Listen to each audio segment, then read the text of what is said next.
Setting the Foundation, featuring Marsha Stone. Marsha Stone is the CEO and founder of Foundation Stone and joins us to talk about setting the foundation for crucial components for treatment programs addressing substance use, mental health, and families.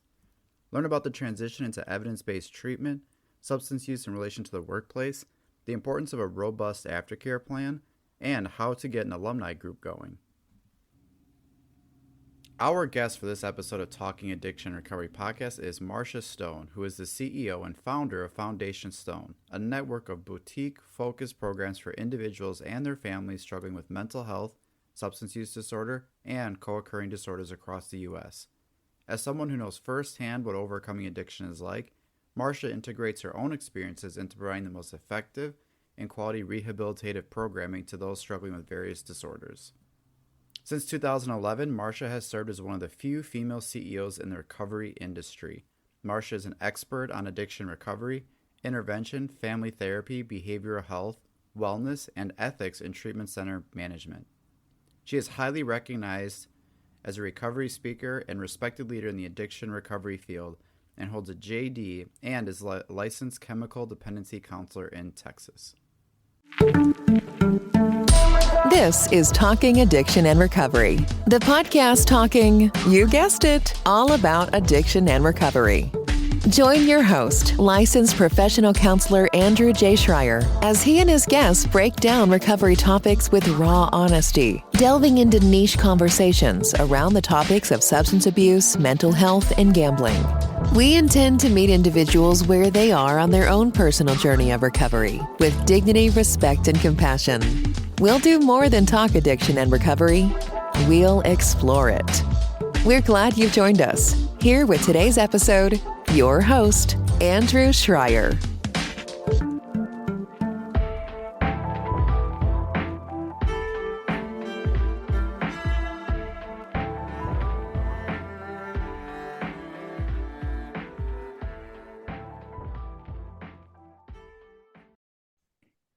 Welcome to the podcast, Marsha Stone. Thanks for joining. Thank you so much for having me. I'm really excited to be here and meet you and learn about your listeners and hopefully tell some interesting stories for them.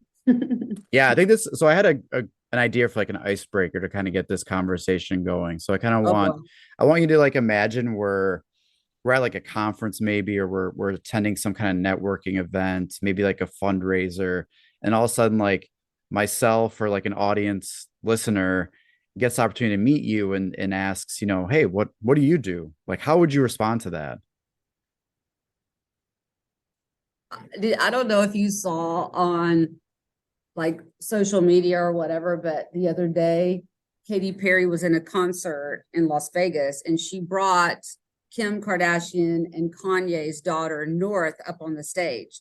And she asked North, what do you want to be when you grow up? And North, 9 years old, said, everything. So, and honestly, when you said that, like, what do you do? That was the first thing that popped in my mind because I do everything. And what I mean by that is definitely I'm in, the treatment industry. Definitely, I love recovery. I love to talk about recovery. I love to teach about recovery. I love to meet other people who are in recovery. And I'm a mom. I have 5 kids. My son's graduating from college tomorrow. I've been a mother for 32 years. I have 4 dogs. I mean, I am a person, and recovery has really allowed me to be able to say this. I live a really big, rich, full life. And 100% of that comes from this decision a long time ago to surrender. So I do a little bit of everything, and I really like it that way. How did your journey into this field, this industry and all that, where do you identify that starting point, like where this really began? Yeah. Well, interestingly, it sort of sprung from what I thought was the worst thing that ever happened to me in my life. And to make it a short story, I was an attorney for about 10 years before I got into this industry. And I was struggling with alcoholism the entire time, basically. And from 2002 to 2008, I was in and out of treatment, in and out of detoxes, trying really hard to stay sober and not able to pull that off. And so in 2008, when I finally went to a long-term gender-specific treatment that kind of did the trick for me, when that happened, the bar associations of North Carolina and Georgia, I was licensed in both states, came together and basically took my license. And it was for a 5-year term. And it felt very punitive to me. And it felt very scary because I didn't think I knew how to do anything else. And I'd gone to law school, like basically as a single mom. It was something that I had really worked hard for and took a lot of pride and security in. And when that was removed as a profession, I just didn't really know what I was going to do. And I kind of had a get well job coming out of treatment. And I ended up getting a phone call from this man named Mark Houston, who had a program here in Austin called Mark Houston Recovery. And he called me up and said, it was a men's program. He said, I want to start a women's program that mirrors my men's program. And I want you to start it with me. And I was like 18 months sober at the time. And I was like, Mark, I'm not a drug counselor. Like, I'm a disbarred alcoholic attorney, And he was like, that's true, but you've had a spiritual awakening as a result of your recovery, and you spent the better part of the last decade in treatment. I think I can, fill in the rest of the blanks. And so that's kind of the way it started. And I did end up working with him. He ended up passing away suddenly. He had an aortic heart aneurysm, passed away suddenly. And I went back to school and became a licensed chemical dependency counselor in Texas. And then through, a bunch of strange series of events, I believe, like, sort of God shots, I was able to buy that company and expand that company into what became BRC Healthcare. And I actually sold 80% of that company about 3 years ago. And now I'm doing more like freelance mental health programs and just, consulting. And I just started a new platform called Foundation Stone, which is going to be sort of a subset of sort of boutique programs that have specific areas and specific niche treatment goals. So I got into the industry because I didn't think I was going to be able to do anything else besides practice law. And I had 5 years on my hands. So, here we go. But it was about 60 days in that I fell in love with doing this. And I can't imagine doing anything else. It's one of those things, like, if you're supposed to be doing it, it sets your heart on fire. And that's the way I feel. And I don't really feel like I work. I really feel like I'm in constant collaboration with people who are dedicated to helping other people. You brought up a very interesting topic that I don't think gets discussed enough, is sort of like the workplace. You talk about like a lawyer with a license. Those are things that sort of happen quietly. I know, like, as a counselor, I've had clients who, I remember right now, I had a pilot who lost his license because of drinking, had to come see me for counseling, and we had to do this whole thing. I've known doctors who have lost their licenses. Nurses is another area. Mm-hmm. So there's so much going on with substance use, and then there's also like the workplace, right? And how is that even balanced out? Because you look at like licensing boards, you look at like organizations, and that's like a tricky thing to maneuver. Mm-hmm. It is tricky. And this was 15 years ago, and I mean, maybe it was my perception. I don't think it was, but I think a lot has happened in the last 15 years in terms of people understanding alcoholism and understanding addiction, because at the time it felt very punitive. And in fact, it was. I mean, interestingly, the place where I went to treatment, there were some other lawyers that were there, doctors and such, and they had similar things happen as I'd had in my life, but their license was suspended for 6 months or 12 months. And so, when I look back on that, at first I was angry and I was bitter. But, when I look back on that, I believe that God, the universe, higher power, whatever, you want to call this sort of flow of energy in our life, I really feel strongly like part of the reason that happened was because I needed to be really out of options to use that license, and really sort of, pointed toward this, this helping path. Because two things. Number one, for me at least, I put so much stock in that license and in that career that it was almost like a stumbling block for me to really get to the place of surrender that was required to really change my life from the inside out. You know what I mean? Like, it felt almost like a shield that had become sort of an enabler. And yeah. Yeah, I look at a shield and defensiveness, some things with that protect us from things that we're, afraid of, scared of, worried of, but it also protects the other things that can be good for us to come in too. Like when you're that guarded, you can't say, well, stay away fear and come on in love. It's like that if that guard is up, it's going to be guarding everything up. Like that's how closed off it can be. And then also it's true, and that impacts all of your relationships, like not just your career. People that I've known for a long time have said things to me like, Marsha, recovery has really softened you. And I don't disagree with that, but I think it's also what I no longer depend on to sort of create this man-made sense of security. Because I think it all comes from, if we really want to get, from a psychiatric or even a clinical lens, if you have a life where you kind of have the messaging, or at least the messaging that you hear is, you've got to take care of yourself. If it's going to be done, then you can't depend on a partner or a husband or a parent. Like, you've got to figure it out and do it yourself. So, all of that was part of my whole personality, and that guardedness. And also, like we were saying, really puts you in a place where you're very isolated. And that is sort of a breeding ground for alcoholism and addiction.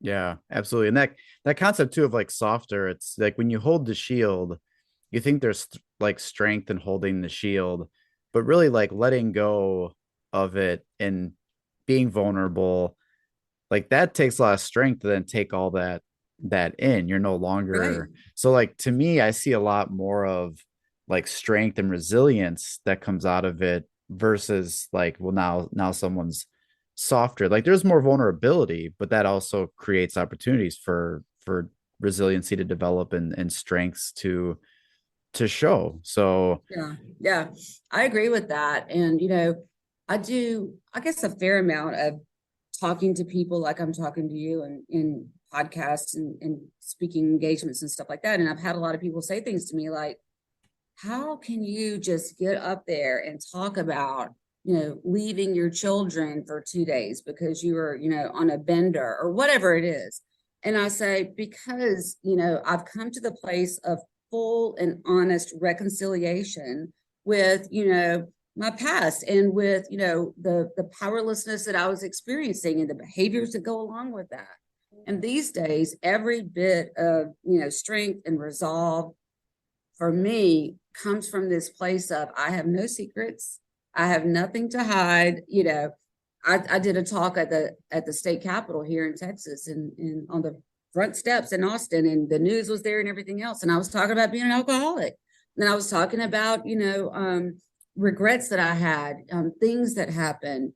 And I've had several people, I guess, like see it on YouTube or something. And it flabbergasts people that you would do that. But, my point is your point, which is, this is strength, right? This is me stepping into the truth. And this is me owning, all of me, good, bad, ugly. And also, I've had a lot of women come to me, and men too, but a lot of women come to me and say, you helped release me of the shame and guilt that I felt because I was a bad mom when I was drinking. You know what I mean? So to me, that's like the bonus round. If you're able to help people with their own struggles, with their own guilt and regret and remorse and things like that because of my willingness to talk about it. I think that's another area of the experience that mothers often have, and sort of the additional added on stigmas, judgments, Sure. is just another area of just where people don't, it just shines a light on where people don't fully understand like substance use, mental health, all those types of things.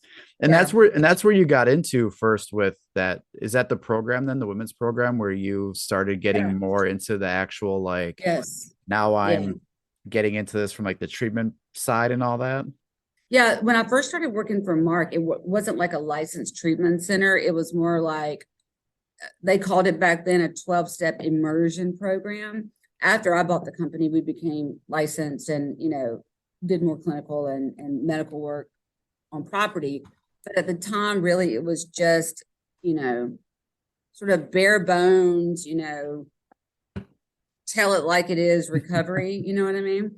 And I think we all kind of, I shouldn't say this as a generalization. I had to go through that stage of my own recovery where I felt very militant about it. And looking back, like that comes from a place of fear because I don't want to lose this recovery that I have. I want to be able to hold on to it. And so, I kind of had this mindset, like, if you don't do it like I do it, you're going to get drunk, you're going to die and all that stuff. And listen, there may be grains of truth to that, but again, that was just kind of where I was at the time. But it was a small program. And so I got to know these women, I got to know their families, I got to know their kids, and it was a long-term program too. And so I really developed relationships with them. And, there were many, many communities over the years, but it really fed my soul. It fed my need to have a purpose, to be able to sort of give them my testimony and them kind of lock onto what they thought, the hope that they saw in me, and to be able to go on and do it themselves. And I did an open house at our new program last week, and I described it as like, once you taste that honey, once you check in a young woman whose husband thinks that he's going to have to raise their kids because she can't get well, and he's so angry and the kids are so broken. And then, you work with that family 6 months, 9 months, and they send you pictures of, celebrating Mother's Day or Christmas. And you know what I mean? Like that's the honey. And once I really experienced that and just felt like I was 100% living in my purpose, there's not, I've just never experienced anything better in terms of feel good.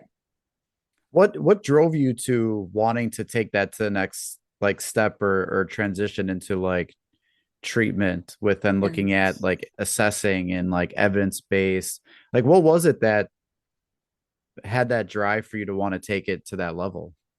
Well, really, two things. One, I discovered in recovery that I'm a natural born entrepreneur. I never really knew that about myself before because I was just, my thinking was so limited to like, get a degree, get a license, make money, take care of your kids. And it was very like that. But in recovery, it's kind of like, oh, everything's possible now. And so I loved working at the program. I believed 100% in what we were doing, but because we weren't licensed, we couldn't take insurance. And so I didn't like it. Like it made me sad and made me, I don't know, like really worry about the people that really needed our program, but they couldn't afford to come for cash pay. And that was when Obama took office and everybody kind of got the message that as Americans, we deserve to have health insurance. So it just, the whole sort of model started to change. And I wanted to stay relevant. I wanted the company to be able to, more people to avail themselves to this model. And that was really the main reason I did it. And I really, honestly, I didn't expect it to grow as much as it did, as fast as it did. But I had an incredible team around me. We had some, great alumni. We had some great marketing opportunities. I ended up getting connected with like the Dr. Phil show and the intervention show and some of those. And so I don't know, it was just kind of like, what is it they call it? Like lightning in a bottle or something like that. It just kind of took off. And when that happened, one of the main reasons that I built a second and a third program is because again, just like the need that was coming in, the calls that we were getting. We did a young adult male program. We did like a trauma focused medical detox program. And I don't know, I love to learn. I love to grow. I love to challenge myself. I love to help people and to be able to, I always say, like, I build to the need. I try to create programs that are an answer to a question or a problem that I feel like the universe is kind of showing us. I love that because I think that's something where professionals needing to adapt and change, continue to grow and learn and not stay in the same place we were before. Like Right. for me, I'm on to year 19 of doing counseling and therapy.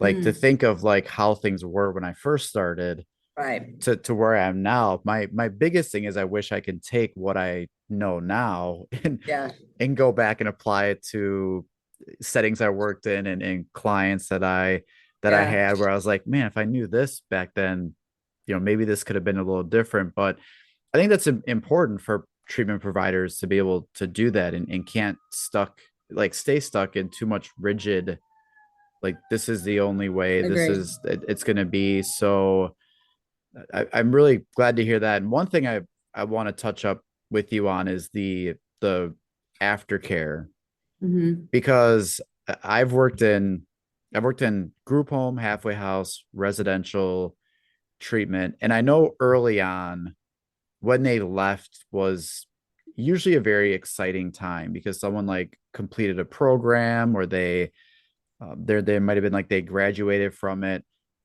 but also it's a very scary time when people leave treatment. It's got this like pull of this is great and like here's the next steps for you, but it's also we don't know what's going to happen, or sometimes we find out some things have happened that are very unfortunate. And Right. you talk about the importance of like having a robust like aftercare plan. So can we talk about that? Because I think a lot of places are talking more about it, but I still think there's some pieces missing to how do we do this more effectively. Yeah. Yeah, for sure. And I agree with you. There's studies out that say, if someone's going to relapse after treatment, that the percentages are, you know, higher in the first 90 days and in the next 90 days, and it kind of goes on and titrates down from there. But so basically what was happening is I was running the program after Mark Houston passed away, and we had a male program, a men's program and a women's program, totally separate and apart. And at that time, there were only, 2 or 3 sort of companies that were doing sober living in Austin. But I came together with the team and we decided that, we're going to start making recommendations that people stay in this area and at least go to sober living, like commit to 90 days after treatment. Because basically all that was driven from all the studies that say the longer that you can spend in some type of treatment environment, the better your chances are of, long-term recovery. So we were like sending our clients have this amazing experience. They're coming out of treatment. They're on fire. They're going to help others, all this stuff. And then we would send them to different treatment centers.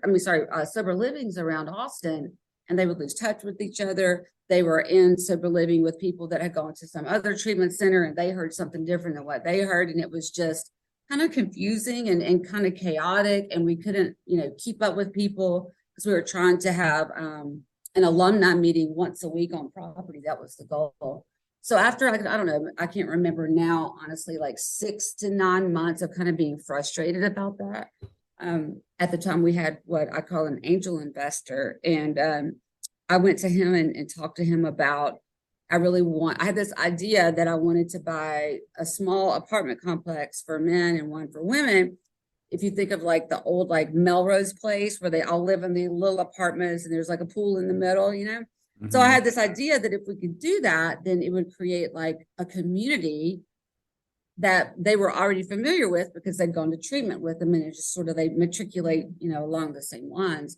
And he liked that idea, and we did it. And this was, a long time ago. Property's so expensive in Austin now. My God, I don't even know how I could start to do the things that we did back then. But we bought a small complex for men and a small complex for women. And I'm happy to say that they're still in existence and working today, just as we planned. And it went really well. We ended up adding sort of a house in the middle if it was someone that was really young or was, we predicted might have a little bit of trouble assimilating, like a high accountability sober living, and then to the apartments. But regardless, the whole point, like I said, was to create community, to create accountability. And then we came up with this program called Segway, like the transition Segway, not the scooter. And we had what we called recovery coaches, and not like the weird kind that you hear that are like, taking people out of an AA meeting to put them in treatment. Not like that, like real recovery coaches, where they're helping these kids and adults really begin to actualize what we would call their continuing care plan that they would all leave with.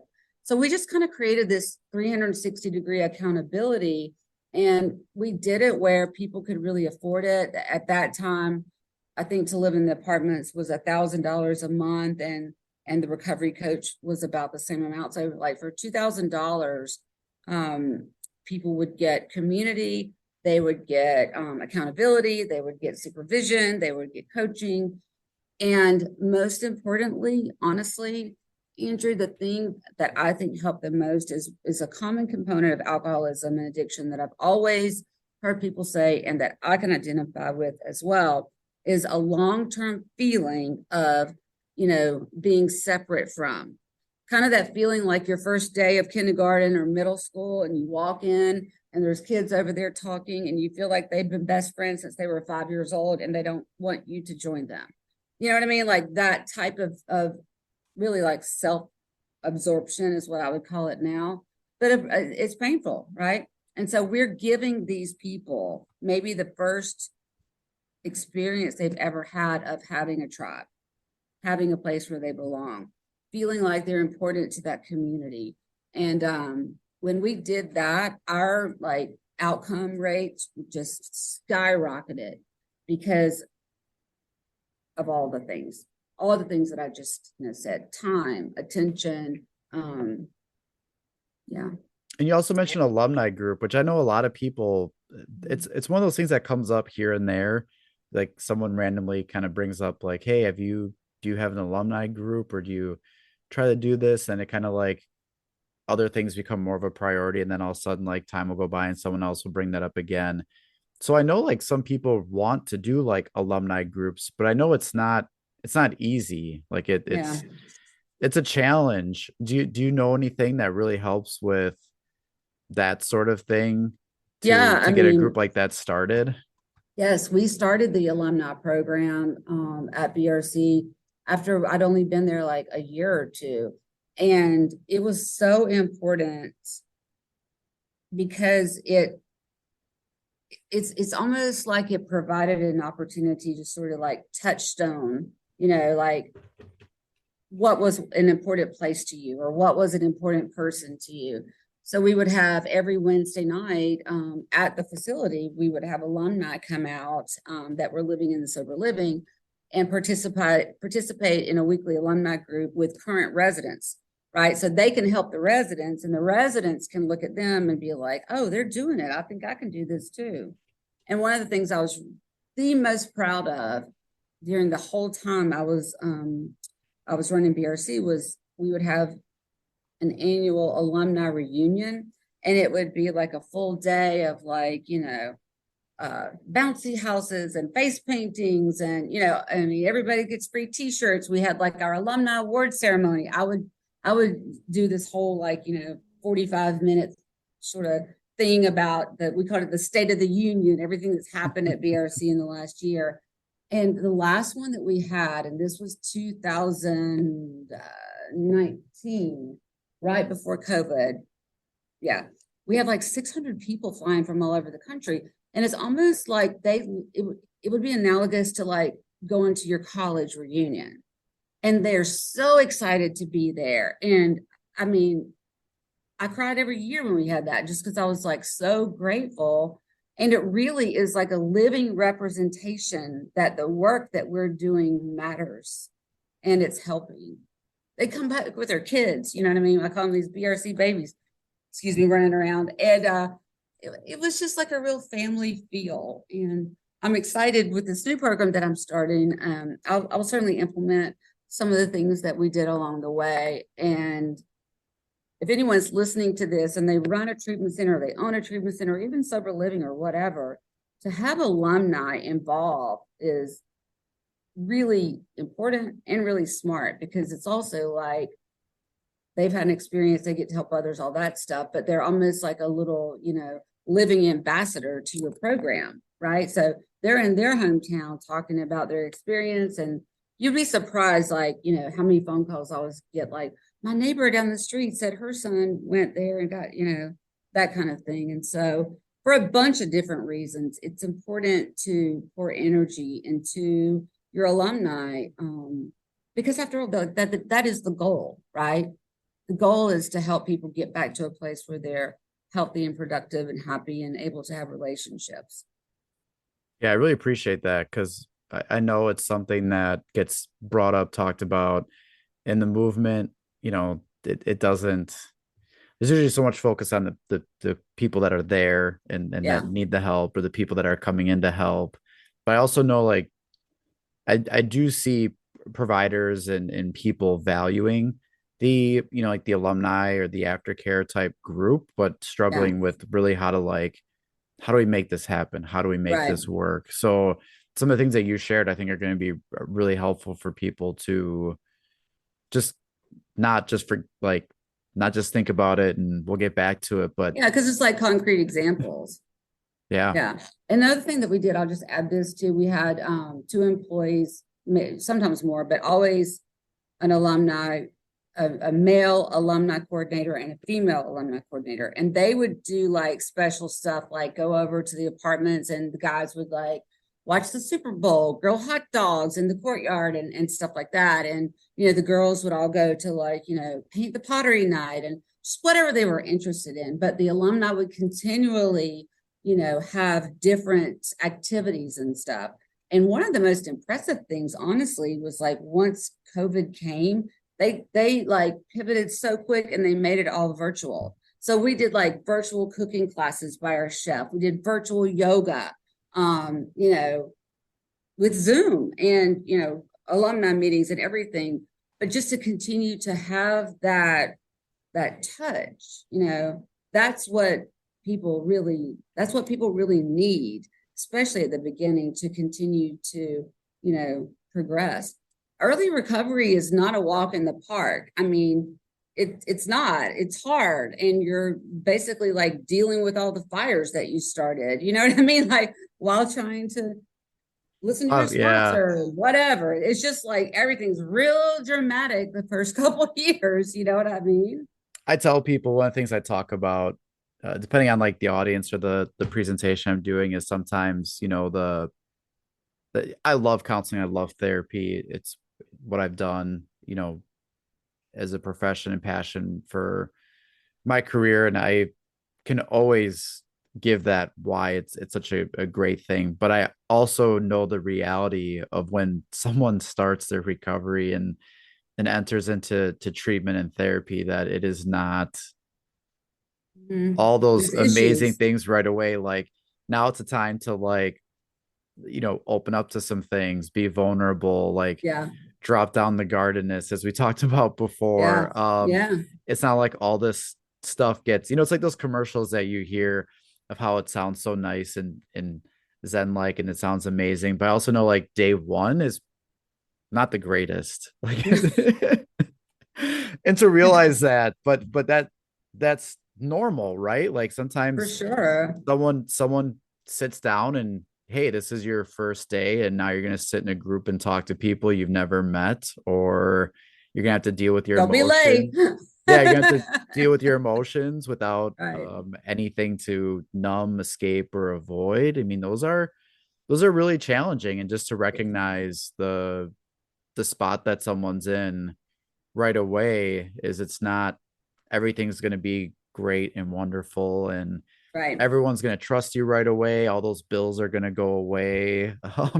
That's stuff that we now have to deal with. It's going to So happen, but you got to like, I heard this analogy one time that like addiction is like you're driving a station wagon, and you know everything that comes in your way, you ball it up like a piece of trash and throw it in the back. And then recovery is like that station wagon hits the wall, and all that shit and all that trash like comes flying back into your lap. And that it's really kind of a perfect analogy, even though it's a little bit depressing or scary. I don't know, but it's true, because I wasn't dealing with anything when I was drinking. I mean, I thought I was, but no. yeah, it's hard to encourage people like, yeah, come to therapy where you're going to really dive deep into some trauma, like Right.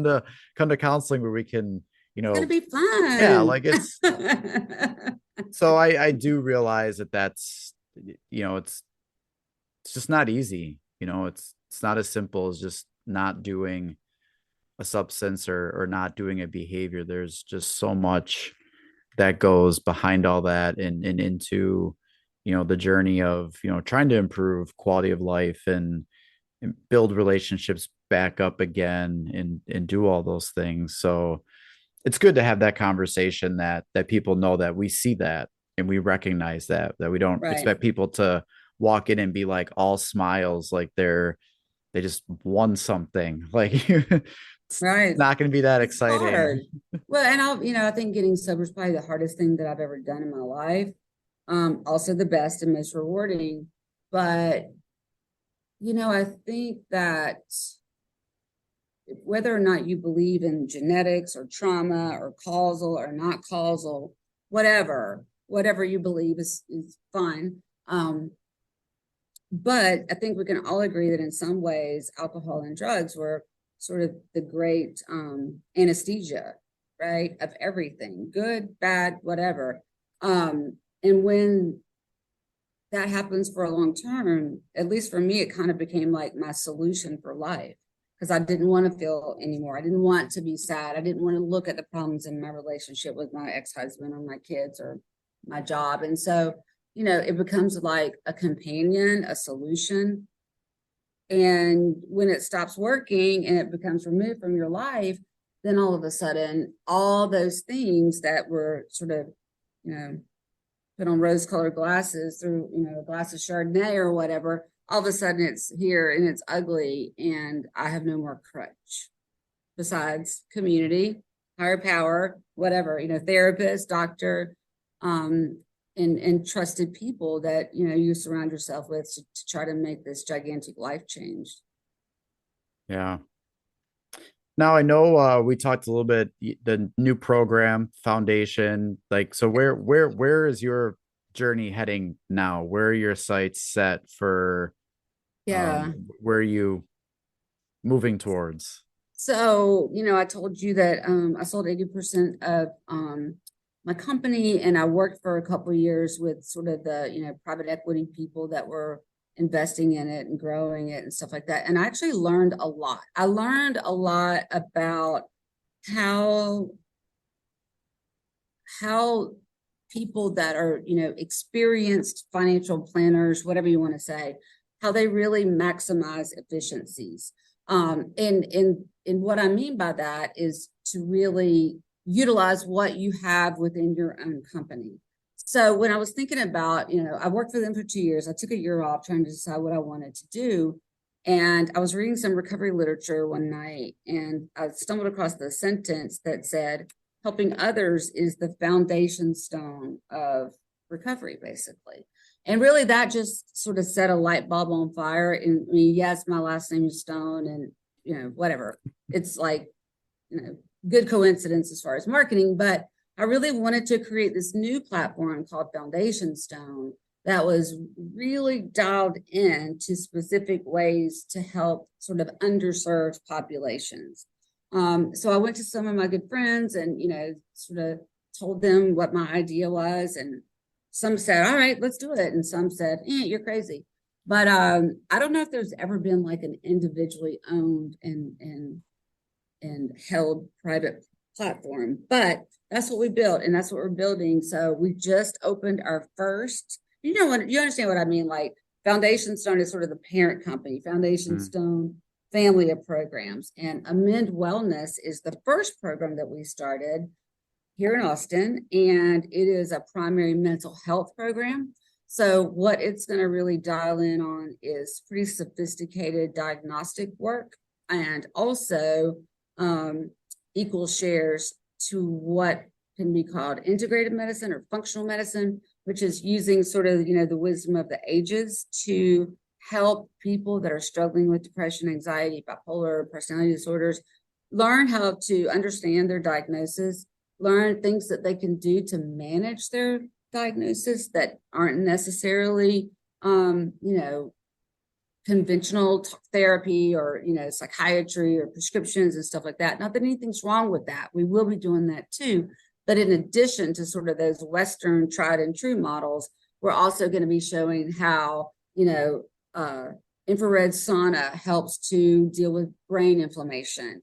Cold plunges help to restore metabolism that might be sluggish from opiates, or, just different things like that. Trauma-informed yoga, acupuncture. We bought this yurt and we're doing, sound bath meditations for people that have a lot of anxiety.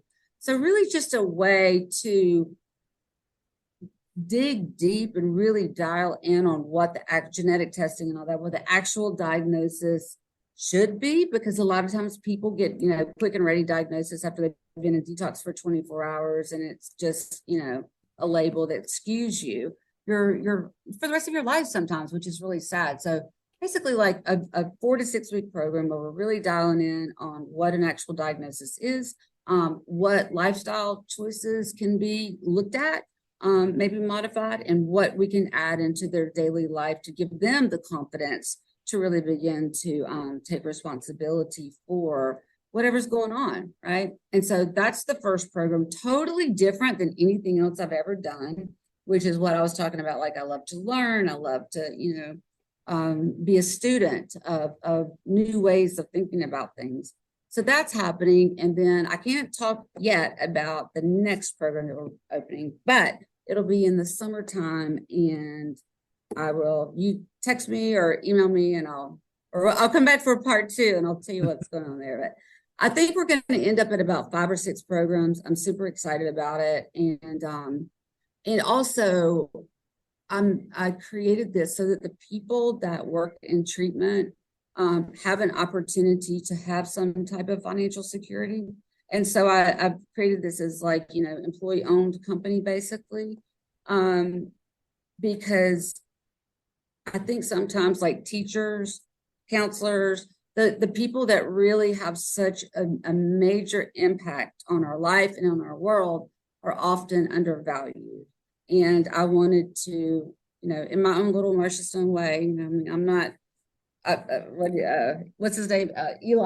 What's his name? Elon Musk, sorry. I'm not, I'm not a rich, wealthy woman or anything like that, but I do, discovered in recovery, I do have a pretty good business acumen, and I just wanted to create something so that people could be helped, the people that work there, as well as the people that came through the program. So that's what it is. Yeah, I'm a big believer in taking care of the people who take care of others. It's why I've gotten into like clinical supervision, and I've looked at, doing the, burnout prevention with staff and self-care. So anything like that supports the people helping others is needed and greatly appreciated. So, I mean, you really, as we've talked, that we started with, what do you do? I do everything. You just by explaining where you're headed and what you're doing, it sounds like you do try to do as much as you can to help those and continue with your mission and passion to the people impacted. I try. I really do. I try to help others wherever I can. And I'm not saying that I've never gotten burned. I have, but the times that have happened are just nothing, like, like a thimble compared to like the ocean of blessings that, you know how it is too. Like, I really believe that whatever I put out into the world is what I'm going to get back. And I will never stop believing that, because that is, to me, like the most comforting thing, because I have control over how I show up for other people, you know? I don't like this idea of, like, you know, some sort of arbitrary or punishing higher power. And I don't want that in my life. I don't want to any part of that. I want to be a person that really, you know, on the outside and the inside is authentic and vulnerable. And this is what I believe, and this is what I'm doing. And if you want to be friends, let's be friends. And if you think I'm a lunatic, that's okay too, you know. I like I've it. been called Yeah. worse. Yeah. Well, I really want to thank you for coming on and talking. I think there's some things that we discussed that are going to be really important for people to hear and take away with, and also looking forward to all the exciting things that you're going to be doing from here on out, and always to anticipate that. I think listeners should always be imagining that there's always something down the road on the horizon of what you're doing. So it'll be exciting to see where that goes. So once Thank again, you. just If you ever thank want you to for all come that. down to Austin and do, you know, a workshop or whatever with employees and burnout and stuff like that, we'd love to have you. And but just don't come in the summertime. I don't think that you would wish that on anybody. So come Yeah. like October. Yeah, sounds good. I will be happy to do that. So this has been really great, and thanks for coming on here and talking to our audience members. Thank you. Thank you for having me. I appreciate it. Thank you. We want to thank Marsha Stone for joining us on this episode of Talking Addiction and Recovery podcast. You can learn more about her by visiting her website at marsha-stone.squarespace.com and connect with her on LinkedIn at www.linkedin.com/in/Marsha Stone TX. Thank you, listeners, for joining us, and hope you learned something. You've been listening to Talking Addiction and Recovery with Andrew J. Schreier. We're so glad you've joined us and invite you to connect further with the show and these topics at www.andrewjschreier.com. That's AndrewJSCHREIER.com. You can also email us directly at talkingaddictionandrecovery@gmail.com and connect on social media, Instagram at Talking Addiction and Recovery, Facebook Talking Addiction and Recovery Podcast, and Twitter at TalkAR_podcast. To stay connected and never miss an episode, be sure to like, rate, and subscribe. Until next time, friends, let's keep talking addiction and recovery.